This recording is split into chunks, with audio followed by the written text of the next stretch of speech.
Well, here goes. It's Caroline Stevens seeking the truth. This is the most important monologue I have ever made. More important than the Lisbon Treaty. Absolutely most important video. Now, I'm going to talk about a meeting that happened in May of this year. And this is a meeting that I can guarantee you've never heard about.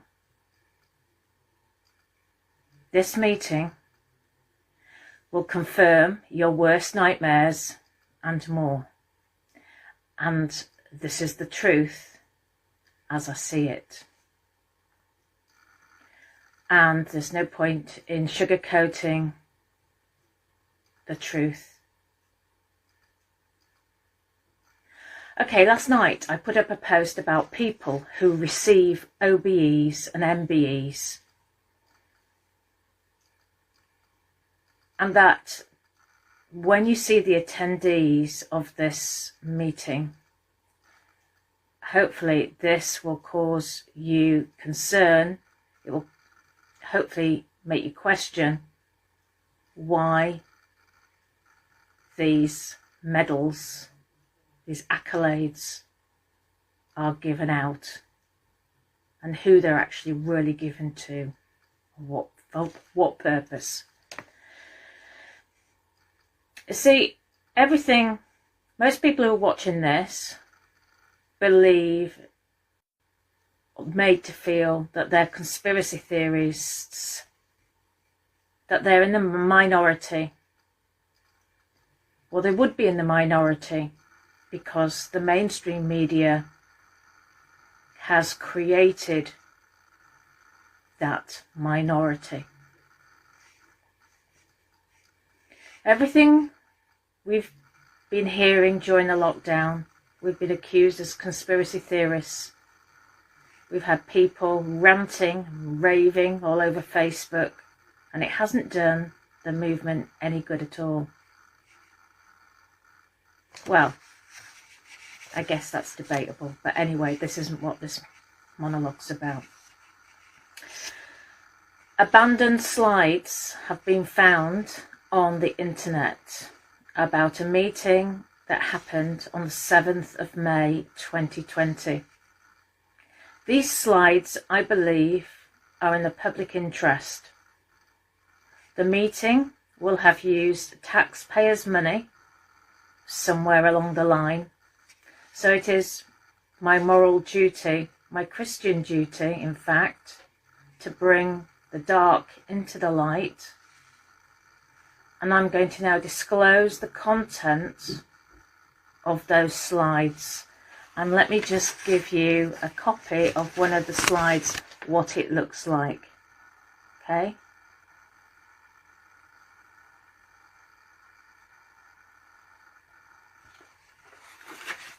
That's one of the slides. They're in the public interest.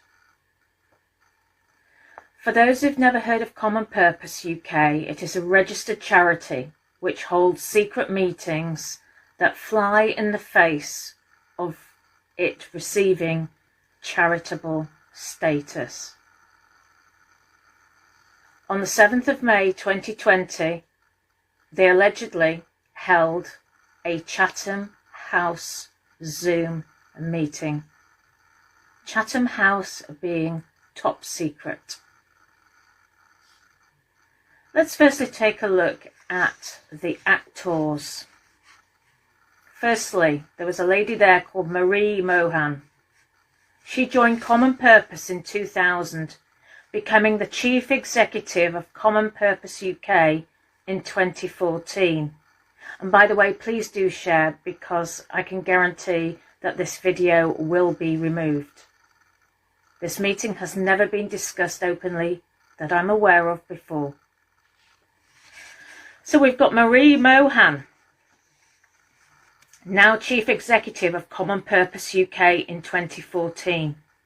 Marie is experienced in transformational change program design, management and delivery, and has facilitated leadership programs for emerging and senior UK leaders from the private, public and third sectors.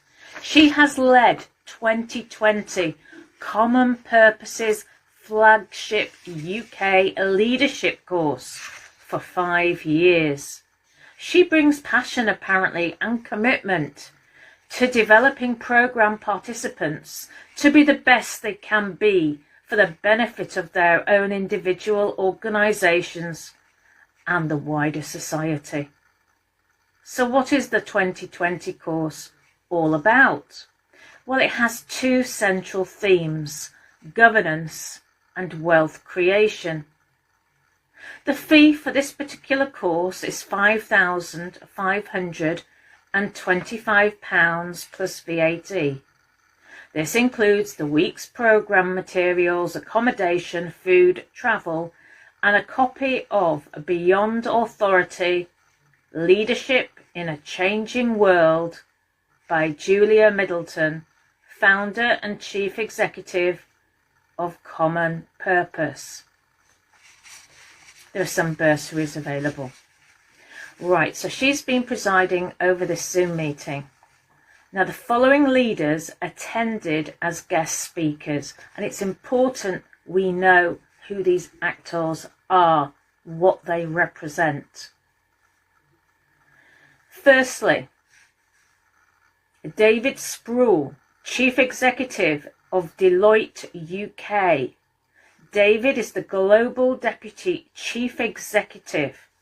He serves on the Global Executive and leads the Global Client and Business Executive, which oversees, sets strategy and serves as the decision-making body for overall Deloitte client and business matters.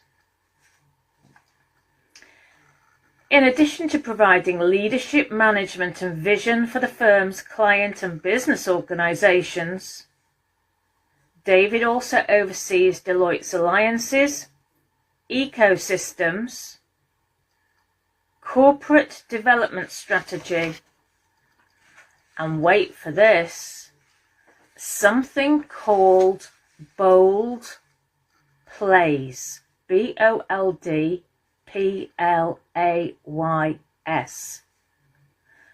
Well, what I've got to tell you, they don't come much bolder than this play. Number 3, Professor Simon J. Gibson, 5G. Simon is chairman of the Alacrity Graduate Entrepreneurship Foundation, chief executive of Wesley Clover Wales, and a trustee of the Newbridge Charitable Foundation. Just for your information, Wesley Clover is a private global investment management firm and holding company.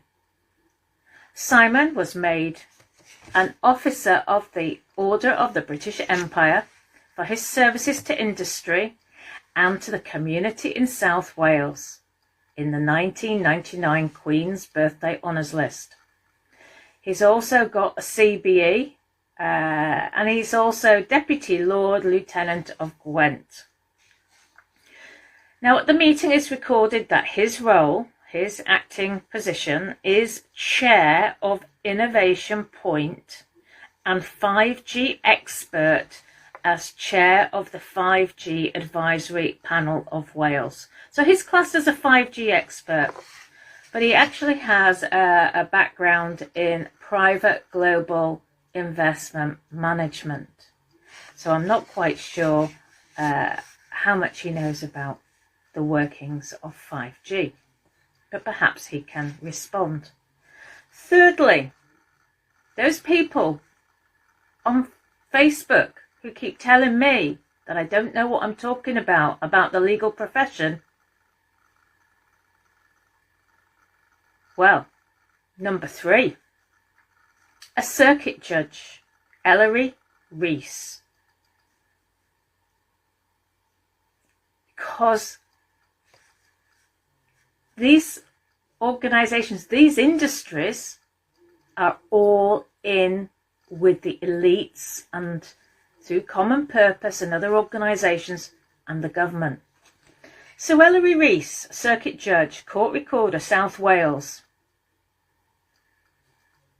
Incidentally, after this meeting on the 18th of July, she was appointed a recorder of the Midland and Oxford Circuit. I think that was in addition. Number 4, a Dr. Sharon Hopkins, acting head of Cardiff and Vale, a university health board. She also has been awarded an MBE for her services to the health and well-being of people in Wales and the UK. She's been in the NHS for over 30 years and has worked to improve and secure the people's health in Wales. In particular, born in Africa, studied medicine at Trinity College, Dublin, and wait for this, she went on to spend some time at the Johns Hopkins Hospital in Baltimore. Remember the Johns Hopkins? Before returning to Cambridge to pursue a training in public health medicine. Sharon arrived in Wales in 1992 and has held a number of director posts in public health. She has a particular interest in health inequality, resource allocation and decision making for health improvement. So we've got the legal, we've got the health, we've got the 5G, we've got the accountancy data processing. Next, we've got the police.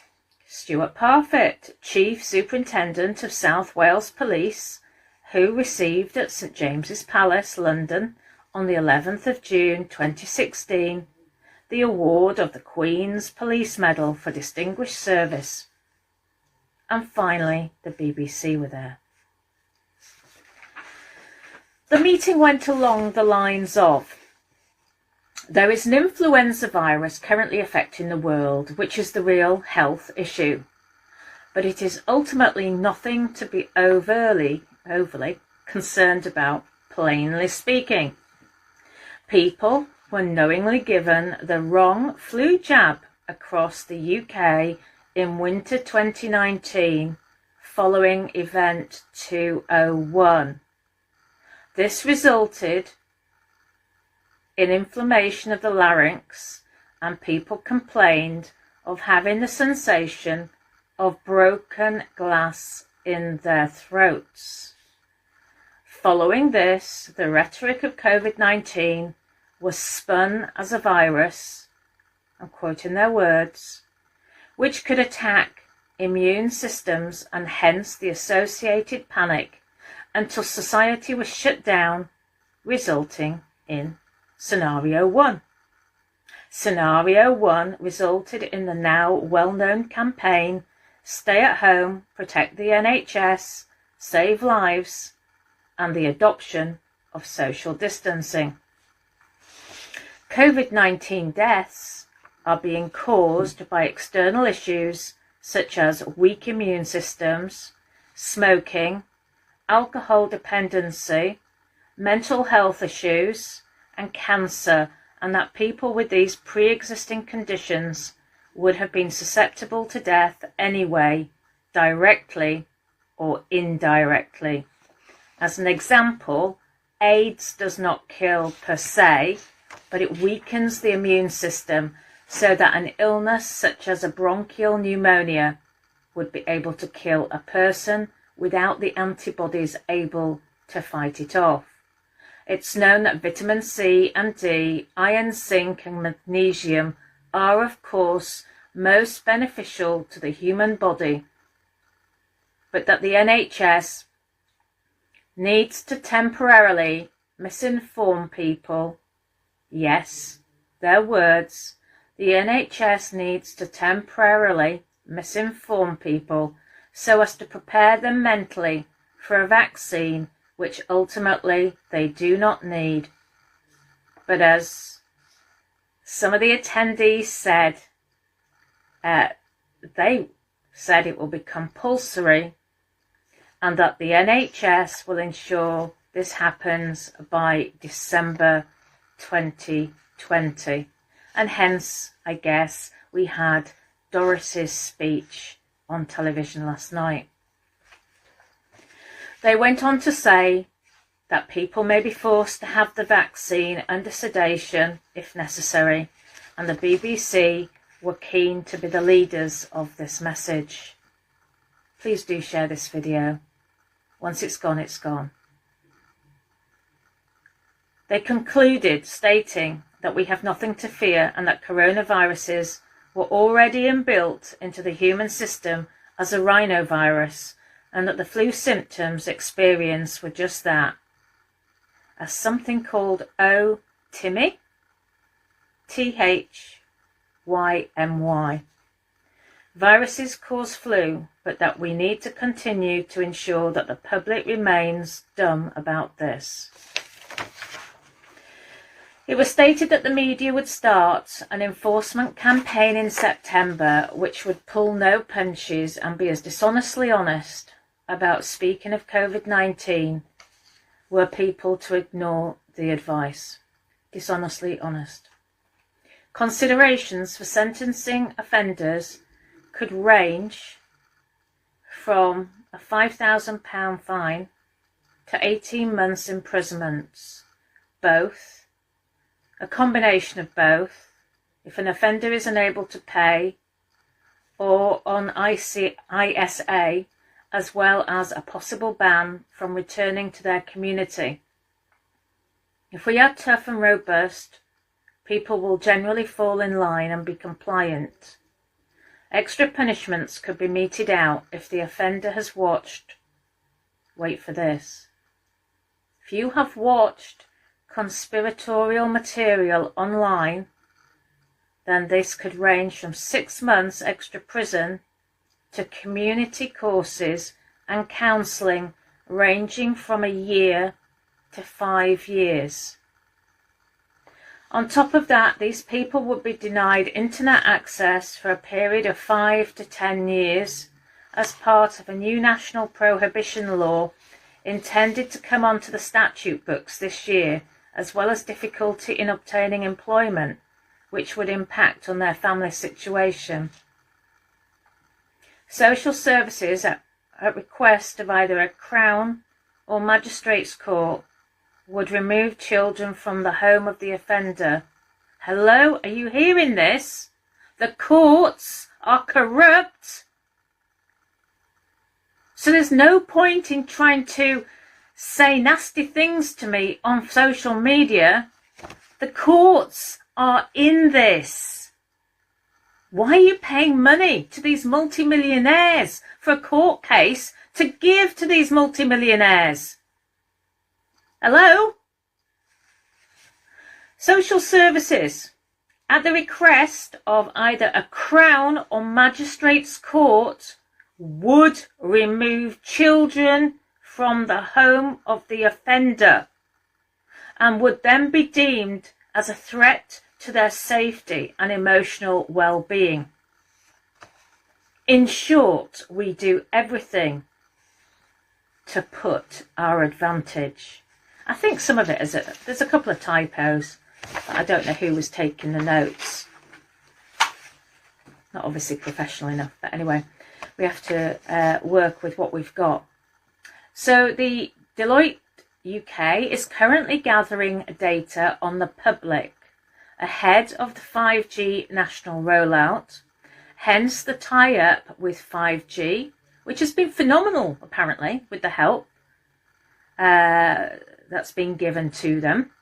The ability to know more about people and how much of a credit or even debit they will be to society can help its future matters and end affairs such as dealing with and preventing crime, from minor fraud to large-scale riots and public disorder. This is what Facebook and attending all those marches has done. It's been providing data for 5G rollout.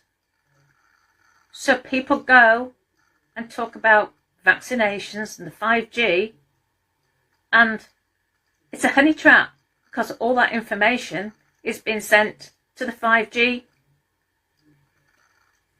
accountancy companies. That was clever. That was a really smart move there. And this is a smart move, isn't it, me doing this video?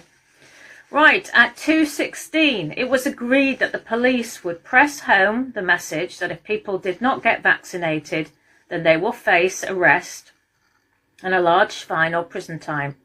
But added that as prisons are finally below targets for overcrowding, that G4S and Securicor would like things to stay that way, as they will always need cells free just in case.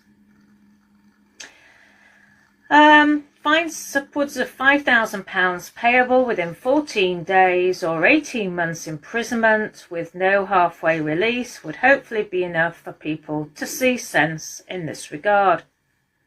There was mention made of possible plans to seize computers, laptops from those responsible or in league with those spreading the wrong misinformation as one way of preventing its spread, and that they were hopeful that Deloitte will work with all the police forces in England and Wales to allow them to prevent the spread quicker through faster decryption of ISPs and VPNs, in order that there is absolutely no hiding room for these perpetrators, and that the above could be done without warrant if need be, and it would be acting in the public interest. How does that work then? You see, that's why it's so important to know who you're following. If you're following people who are talking about 5G, who are selling products to the police forces around the UK, how does that work then? Why would you do that? Because they're all in it together. Right, there was a follow-up Zoom meeting on Monday the 11th of May 2020. All attendees to the webinar believed that it was beneficial to the ongoing COVID-19 scenario. They said that they needed to avoid complacency and effectively disallow those spreading the wrong type of misinformation. With regards to this, there needs to be a greater incentive for people to just do this. Large fines, prison sentences, and withdraw their privileges under Internet Prohibition Law. Please share this video before it gets removed. In order to remove vulnerable children from what would be deemed an unsafe environment. So any of you who has a child under the age of 18 who is living with you, the courts, remember the magistrates' courts, the Crown courts, are going to be asked to remove your children. According to this meeting, however, there's lots more other evidence on the internet. Now, finally, it says there will be an important role for the media to constantly push the agenda that only mainstream and fact-checked and verified media should be and adhered to.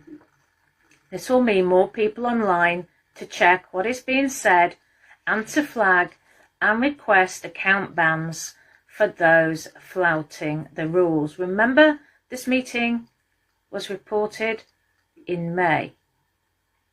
And we're now looking back and thinking, wow, they knew, because that is exactly what is happening now in November.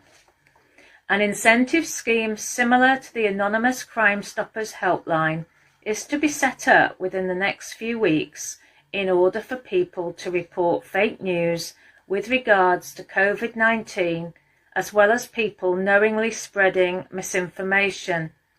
Well, this can't be misinformation, can it? Because this is the information at their meeting. So this is the truth, which is what we suspected. So this isn't misinformation. And this is a charity. They get charitable status. They get preferential terms at the expense of the taxpayer. So this should be in the public domain. Common Purpose UK is glad to report, so I'll speak on their behalf, that this is as a direct result of this meeting, and that all police forces and community councils are on board with this idea, in addition to reporting for those people breaking COVID-19 social distancing rules. People will need to cooperate and encourage others to cooperate if they want society to reopen. The above is related to 5G being rolled out without further delay and Deloitte UK gathering data on the public from September 2020 as part of the UK's National Vaccination Plan, which coincides with the launch of something called GCS. The only GCS I could find that vaguely was connected was something called the Government Communication Service. But this is all connected with GCHQ. Okay, so that's all I've got to say today. This is obviously now a real life meeting.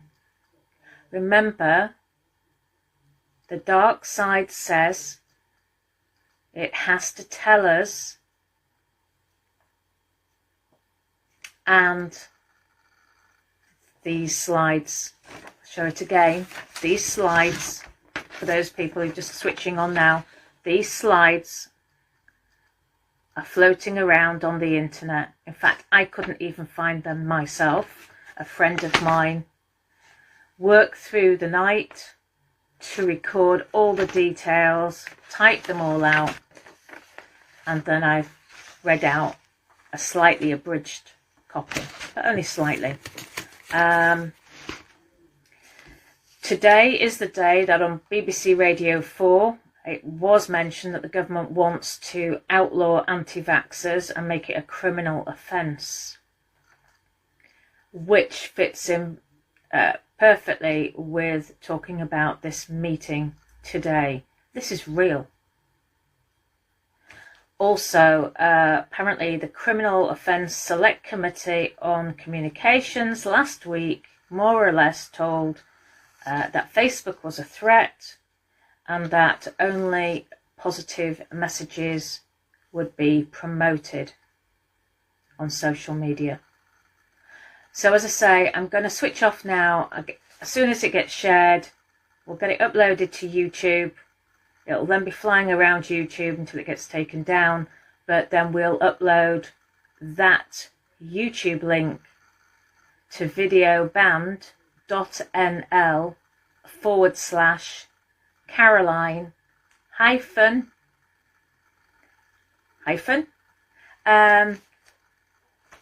Stevens /.